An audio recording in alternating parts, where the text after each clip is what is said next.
Kryeministri Christian Miskovski ka njoftuar se në mëngjes ka zhvilluar bisedë online me drejtorin e Drejtorisë për Fqinjësi dhe Zgjerim në Komisionin Evropian, Gert-Jan Koopman, ku kanë diskutuar për ligjet reformuese dhe detyrimet që shteti duhet i përmbush deri në dhjetor të këtij viti në kuadër të procesit të eurointegrimeve. Miskovski theksoi se qeveria vazhdon zbatimin e agjendës reformuese dhe se pjesa më e madhe e zgjidhjeve ligjore tashmë janë realizuar.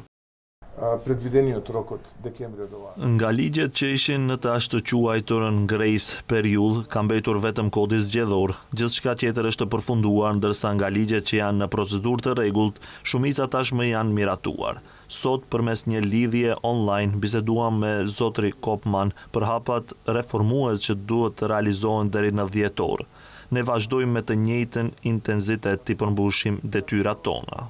Ai shtoi se nga përfaqësuesit e Komisionit Evropian kanë marrë vlerësime pozitive për progresin e deritanishëm. Sa i përket kodit zgjedhor, Miskovski përsëriti se qeveria është e gatshme të mbështesë çdo zgjidhje për të cilën do të pajtohet opozita, përfshirë edhe çështjen e pjesëmarrjes së diasporës.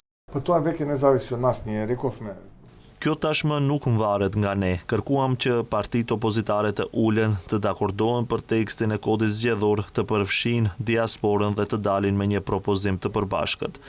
Ne do ta mbështesim pa asnjë rezervë atë për të cilën ata bien dakord mes vete.